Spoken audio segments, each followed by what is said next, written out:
Well, hello everyone, it's Brett here, Lionheart84, and it's time for my monthly garden walk round that I do on the first Sunday of each month to see what's happening, what's developing, what's looking promising, what isn't looking promising, some of the successes and some of the failures.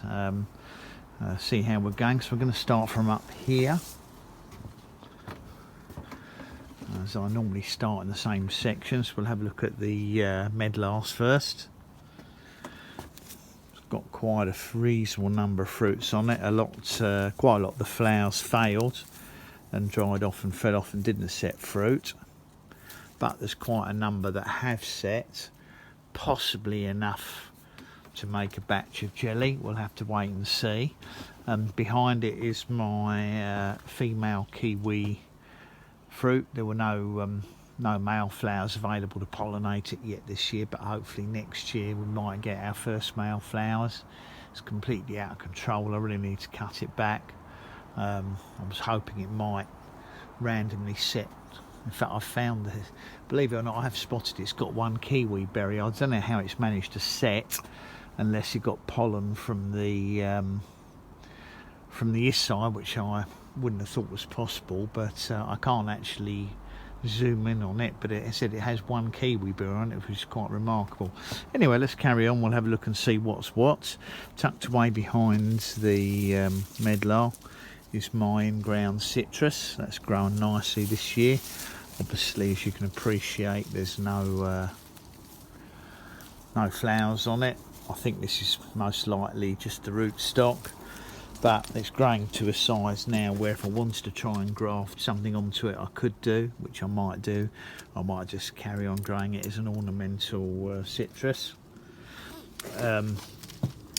Next to it here, we've got some blueberries that I've bagged. I bagged a few just simply to keep them from the birds, because obviously the birds attack these at quite a prodigious rate. And I've also, maybe not the birds, but I've noticed the wasps do tend to find my white mulberry. This one is Carmen, still producing a large number of fruits on it, although I've noticed as the season goes by, the fruits seem to be, even though I've watered it well, they seem to be less juicy and less sweet. Don't know why that should be. Behind it we've got my mammoth pineapple guava. This has been absolutely covered in flowers this year. Started flowering in May, and it looks to me, if we have a look at this, as if it's starting to swell some of the embryos. You can't always tell with these if they've set fruit, because a lot of them stay very thin and don't swell at all, but certainly this one here is swelling. They did flower, it has flower and set fruit a little bit earlier than in previous years. Let's look at this little bunch here. Sorry. They look as if they're swelling as well. I suspect I might, if all of the flowers that fruited this year end up setting, I'll probably have to thin it down to maybe one per group, because it's going to be way too many. There's still some flowers on it, they're only just opening, which have got pollen on, so obviously there will be a succession of fruits if they've set. I did do quite a lot of cross-pollinating, but I kind of in the end run out of steam because there were so many flowers. Still got some fruits on my blueberries here. Most of these get pinched by the birds because I just don't have time to come out and pick them all, but they're still edible ones. Not much growth on my male kiwi berry that's in ground, probably because it's a bit shaded here. It's got some growth at the top, but I was hoping it was going to branch out further down, which it hasn't. We'll see how that goes. This is the Apollo pineapple guava off each other that I transplanted from a pot into the ground. It replaced the seedling one that I had here. Has had some flowers on it. I did try to cross-pollinate them, but it's too early days yet to see if any have set, and of course it won't, because it's only just been planted in ground. It might well be that it won't set any fruits, but we'll see what happens. Agipanthus, a few of those are starting to flower for me. Behind my pomegranate we have got the Caesalpinia. I think it's Gillesii or Gillesii, absolutely covered in these wonderful exotic flowers. It's just well worth growing for the incredible exotic looks. Just a very exotic looking plant for outside in the UK. Seedling persimmon behind that against the fence. I've cut it back a few times to keep it under control. My plan eventually was to graft onto it, but obviously haven't got round to doing that. In front of the Caesalpinia is my in-ground unknown variety pomegranate. I've made a standalone video on this, which I'm going to put out in the next day or two, where I talk about these fruits that haven't set, and possibly, but I'll show them in more detail in the main video. It looks like we have got some possible fruit set, but I will cover that in further detail. Behind the pomegranate is my beautiful Campsis growing on the fence. Campsis, I think it's Madame Galen. It's absolutely covered in flowers out there. Looks fantastic. Moving on, we've got my next named pineapple guava. This one is Triumph. This flowered early, this flowered quite a long time ago. It's pretty much finished flowering. It was actually flowering, I think, from early June, and now we're in July. I can't say necessarily that they're a fruit set. This one looks promising. They're just starting to swell behind the sepals now, so it looks like we have got some fruit set on the Triumph. It didn't have many flowers this year, strangely, not the quantity of the Mammoth and the Gemini, but it does look as if we're going to get some fruits. There's a couple there that seem to be swelling, so we do seem to have some pollination. Behind it is my seedling in-ground pawpaw, American pawpaw. That's Asamina. Now, I didn't think any fruits had set. Now, I did do some hand pollinating low down, but nothing took. However, I can't show it on camera because they're too high up in the canopy to see. It has set a few fruits, which, because the flowers are high up, they must have set of their own accord, because I didn't climb up on a ladder to pollinate the high up ones. So they've obviously managed to be pollinated by insects, luckily, probably with my Prima. So I'm really pleased about that, because it means that I didn't, my hand pollinating failed, but the natural pollinating did work. I think there's only about 3 or 4 fruits on it, so not many, but that's better than none. As there's so few, they should get to a decent size. My next ornamental, which is in ground, is my beautiful Crenum. This is Crenum Powellii. It's got several, as you can see, lots of flower buds on it. There's more coming there, down there. So another one there. So this is putting on a fabulous display. It's going to last a few weeks. Moving on to my raised bed, I've got my Chilean guavas. There's 2 Kapow here. My only slight concern I've got on these is, because it's been so hot and dry, I'm a little bit worried about whether these fruits, again, as you can see, some of these look as if they're drying out and falling off. Yes, look, I'm a bit worried that it's had too much heat and not enough water, so these fruits might not make it to maturity, a lot of them. But I have been giving it some water, but I haven't gone too mad, so we'll see what happens with those. And this one here is the Villarica strawberry. In ground, we've got my next pineapple guava, name variety. This one's Gemini. It's been flowering for several weeks now. I have done some hand pollination again, but it's a little bit early days yet to see if they're swelling. I'm going to guess that we will get some fruits, but I don't know what sort of quantity. As I said, it's still opening up flower buds, but it's probably going to be another 3 or 4 weeks before we know for sure what's set. Let me squeeze round the back here if I can, because I want to show you my in-ground cherry guava.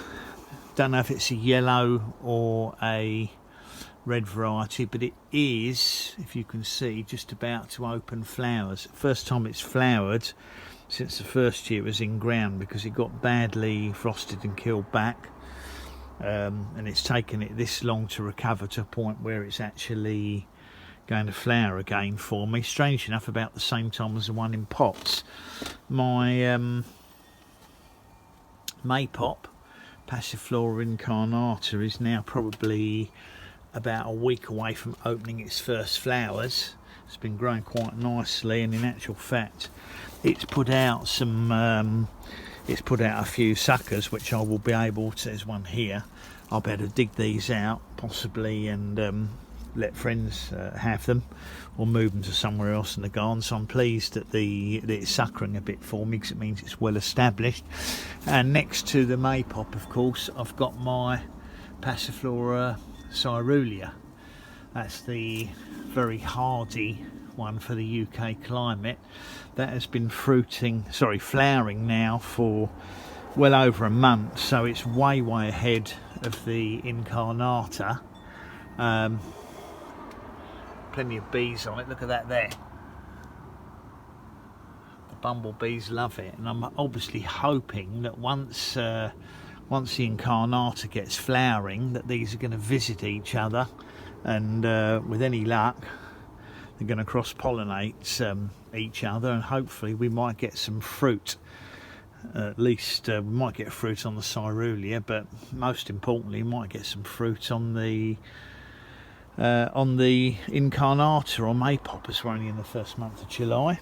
I'm going to step down now, oops, and have a look at the my two Jujubes. This one is Lee. It's been flowering now for several weeks, but little bit of sign of possible fruit set. There's a fruit there, if you can see that, and there are a couple down here. They're still very small for the worst week of July. I was hoping they'd be larger by now, but they're certainly set earlier than they have in previous years, so I'm hoping that these might almost reach an edible size if we keep them well hydrated. Behind it I have got my Lang.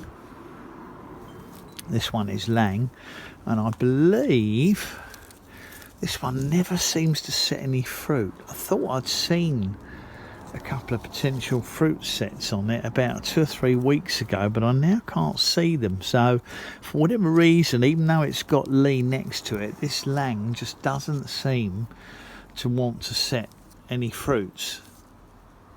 Very strange, because I did try hand pollinating them, and also I did notice I had little insects or flies on both plants, but for whatever reason the Lang just doesn't seem to set any fruit, which is frustrating. Moving on to my Asian pears. This one is the Shinziki. I've obviously I've bagged a load of the fruits to see if I can protect them from codling moth. I haven't done all of them, so there'll be fruits that do get affected. And you can see one down here that's been wrecked by, that one there has been spoilt by a codling moth. That's why it's sort of turned yellow early. But I'm hoping that some of these in bags, and I've also done the same to the Nijisiki behind it. This has a slightly more of a sort of darker greeny brown fruit, so I'm hoping some of those will escape the codling moth. Actually, some of the fruits are not a bad size for early July on the Shinziki. Behind it in ground I've got the Korean giant. Again, I'm hoping some of those fruits will escape the codling moth, because I have bagged them. I've left others uncovered because I figured, you know, leave some food for the bad guys. Stepping back here, I've got my avocado seedling. This is a bacon. This is in a pot. Could do with repotting, but I haven't had time to do it. But it's looking pretty healthily, just a little bit restricted on growth. Now if we move around here, you will see possibly I've got a few of my citrus. I've actually repotted all of my citrus now, but I've left some of them amongst the other plants. They've got a little bit of shade, and I'm hoping as they grow back, that's a blood orange. It's got lots of new growth on it, and I wouldn't be surprised if it doesn't put out some flowers. And behind it, another citrus I've got here. This one I think is that's a lane late. That also looks as if it's starting to send out some new growth shoots now. There's another Asian pear behind there, which I can't easily show you, which is the I think it's Kumoy, if I remember rightly. And there are some of the fruits there in bags. They're developing quite well. Here is my Szechuan pepper.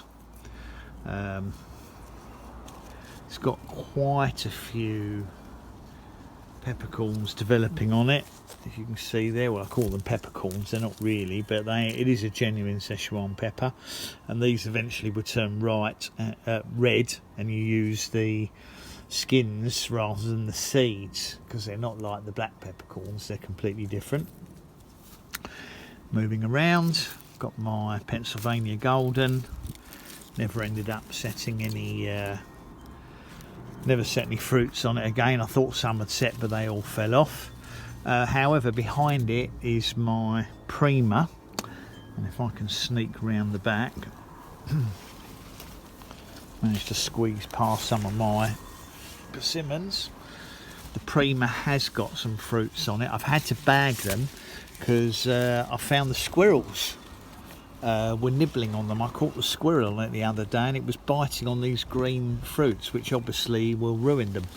So I've been forced to put bags on it, and we'll see how that goes. Just going to squeeze round, carry on round the back here if I can without falling over, because I wanted to show you. This is my Rojo Brilliance. Didn't think it had flowers on it this year, but ended up producing two.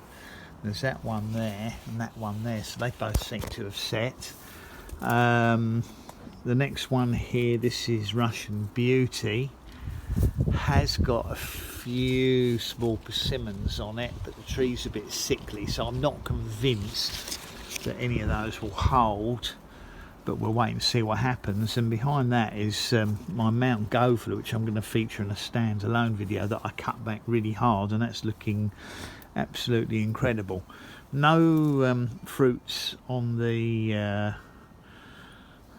what's it, Rossianka? It's not called Rossianka. Let's see what this one's called. This one here is Russian Red, which I believe is a synonym for Russian Beauty. So that's that flowered but didn't set any fruits this year. So c'est la vie, as they say. Let's carry on. Let's walk out of here if I can manage to get through my little tunnel. So much easier now. I've got rid of so many plants.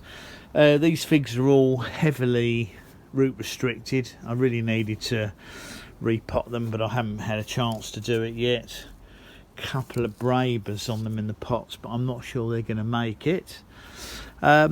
Moving on, we've got one of my strawberry guavas here. Can't remember if this is a red or a yellow one. This is in a pot, and I've stuck it amongst the persimmons because I just didn't have room for it on the decked area, but seems to be thriving here with the shelter, and as you can see, it's got hundreds of flowers on it, which will be opening very shortly. I've got my Hirutananashi still holding on to its one and only persimmon, so fingers crossed we might get a fruit on that this year. Next to it I've got a Hachia, has been shedding fruit. It doesn't look amazingly healthy. I actually moved it into this much bigger fabric bag, which I thought was going to benefit it, but it's still got fruits on it, so whether or not it sort of these come to anything remains to be seen. My Pakistan mulberry behind it has produced a few fruits for me. It's another plant that's badly, very badly root bound. I'm not going to walk right up to it, but behind that on the fence is my, as you know, is my chocolate vine, Akebia quinata. That's got hundreds and hundreds of fruits developing on it, so that's going to be a bumper crop. My two loquats are looking reasonably healthy, not too bad. I would like to see a bit more growth on them. I think they're also suffering a root restriction, these pots. I thought the pots would be big enough to grow them for a few years, but obviously not doing quite as well as I'd hoped. Got another pineapple guava here. It's the only one that's still in a pot. This one is Gemini. No, it's not Gemini. This one is Unique, which is meant to be self-fertile, and it does. I have been hand pollinating with the others, but it looks as if some of these fruits are probably set. Got another cherry guava here. This one died back a fair bit in winter, but it's now got flowers or flower buds on it. This one is a yellow one. I think the other one we looked at before was probably a red one, and the in-ground one I've got no idea because it never had a colour variety on it. So again, this should be opening flowers in about 2 weeks' time, so very good really. My chay's looking very healthy. That's Chinese mulberry. No flowers on it, of course. I think it's a few years from it, and it's probably not self-fertile anyway. Still got some kiwi berries holding on my Arguta Issai. Not growing much. I suspect it's suffering from the lack of rain, and I probably haven't been watering it when I should have done so. Whether or not any of those make it to maturity remains to be seen. Got some of my potted persimmons here. Didn't have any flowers on them this year. This is my grafted but unknown variety avocado. Try to keep it a little bit shaded here. It's not looking too bad. Moving around briefly, there's another citrus there. That is my, I think that one was the Clementine Tardivo. It was very, very pot bound, really suffered badly. I'm hoping now it's been repotted, it's going to show some new growth. My mulberry here, this is the pink Moldovan. The wasps are enjoying the fruits. There's a limit to how many I can pick, and also I don't particularly want to get stung, so I have to be careful there aren't any wasps on the berries when I go to pick them. But it's still producing edible berries for me. I might cut it back half after it's finished fruiting, just to see if it sends out new shoots and if it fruits again, because sometimes mulberries do that. And if we walk down here, this is Morris Alba agate, and I think you can see this is covered in huge fruits. Look at this, taste that. Super sweet. There's another one next to it. Downside this one is it stains the fingers very badly, but since I've been repotting it, since I repotted it, it's been producing berries consistently for me, and they're just nice to pick them straight off the plant, to be honest. Different sizes. Nice sweet fruity berry. Having a quick look here. This one hasn't been so successful. This is a Morris Nigra. Black mulberry. Does have a few fruits developing on it. They tend to be very small, but they have a very rich, very, very fruity berry. Taste some little bit of tartness, which I quite like. This is a nectarine. Interesting, still has one fruit on it. Don't know if that's going to amount to anything. It's nice to see fruits on something. Now my fig, my in-ground fig, it has dropped a lot of the brabers. However, some of them seem to be starting to swell, and I noticed they were being pecked by birds. So I've bagged some of them to see what happens. And also it's developing very nicely main crop figs for the time of year. Let's just step up here a minute, have a look. Main crop figs are developing nicely. There's plenty on here.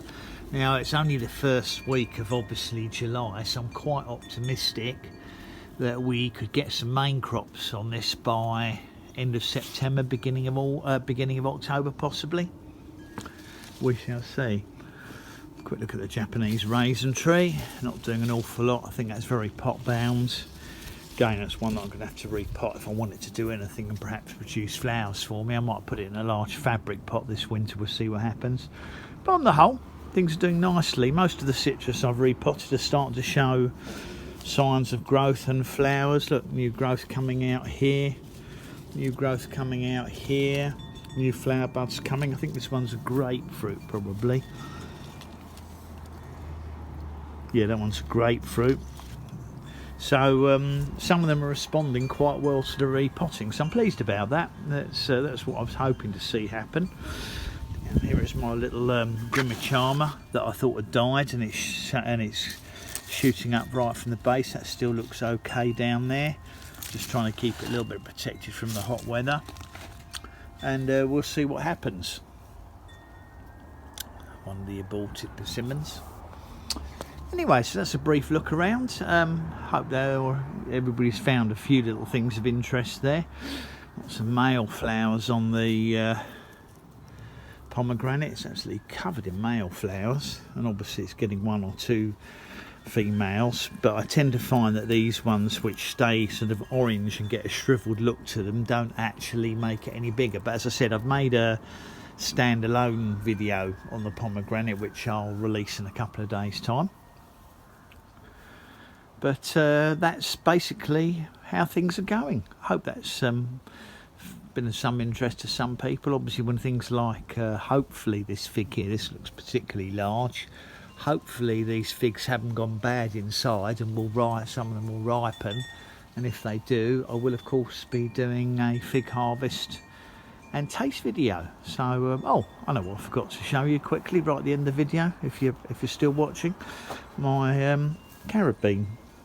Don't know how I managed to walk past that and not picture it. It's got lots of new growth on it. No flowers, of course, but maybe we might see some. I have a habit of flowering in about September, October as it gets cooler. So maybe we'll get a few flowers on it this year. You never know. Another one that probably needs repotting, but I think it's going to have to wait. Anyway, thanks for watching the video. Hope you found something of interest there. Please give me a thumbs up. And share the video if you think anybody would like to see what's going on in my garden. Please subscribe to my channel and remember to click on the bell if you'd like to know when new videos come out, and obviously updates on things like my cherry guavas. I'll see you all soon. Brett out for now.